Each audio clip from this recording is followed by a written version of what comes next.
یقیناً عزیز دوستوں، میں نے آغاز بزم میں عرض کر دیا تھا کہ ہاں، اکابرین امت کا یہ آئینہ عمل رہا ہے کہ جب بھی وہ کسی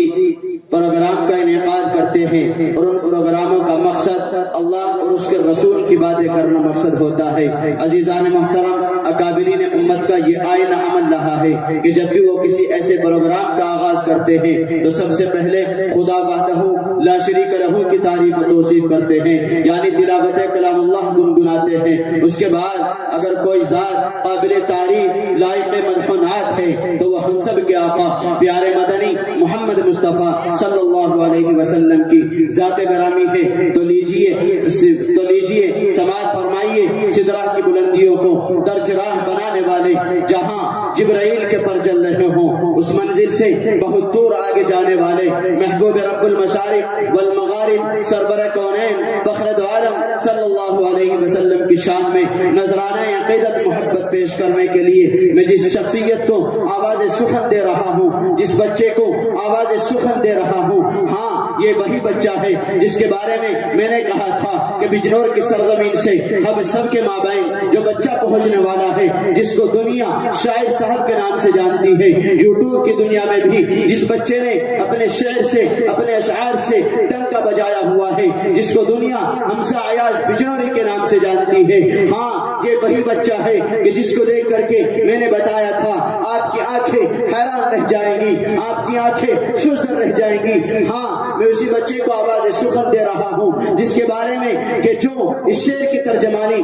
یقیناً کرے گا کہ جو دل خرابادی کا شعر ہے کہ ابھی ننھا سا پودا ہے بڑا ہوگا تو پھل دے گا، ابھی ننھا سا پودا ہے بڑا ہوگا تو پھل دے گا، ہماری قوم کا بچہ ہوا کا رخ بدل دے گا۔ عزیزان محترم، آپ سب جانتے ہیں آپ سب کے پاس اپنی اولاد موجود ہے، لیکن عزیزان محترم یہ چھوٹی چھوٹی اولاد جن کو ہم چھوٹے سمجھتے ہیں، عزیزان محترم ہم ان کو یہ کہہ کر کے گزار دیتے ہیں، ان کا بچپنا یہ کہہ کر کے گزار دیتے ہیں کہ ہاں ہمارے بچے ابھی بچے ہیں، ابھی یہ بچپن ہے، بڑے ہوں گے تو کر گزریں گے، بڑے ہوں گے تو پڑھ لیں گے۔ عزیزان محترم، آپ یہ غفلت نہ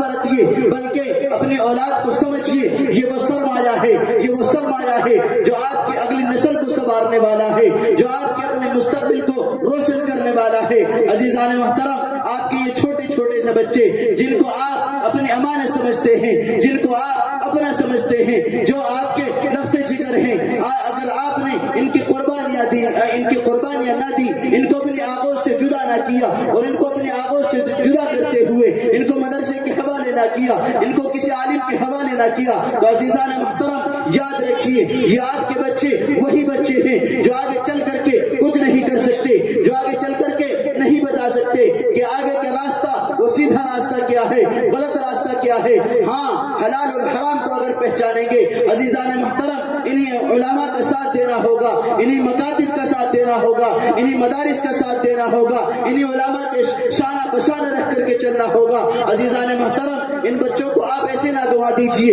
ان بچوں کو آپ بچپنے میں ہی نہ رکھیے بلکہ بچپنے سے آگے بڑھا دیجئے، اور اس بچے کو دیکھیے کہ جو ابھی ننھا سا بچہ ہے، اگر آپ اپنی یوٹیوب کی دنیا میں گزریں گے، یوٹیوب کی دنیا میں پہنچیں گے اور وہاں سے آپ کو ایک حمزہ ایاز بجنوری نام سے آپ اس یوٹیوب چینل پہ بولیں گے، اس یوٹیوب چینل پہ سرچ کریں گے تو آپ کی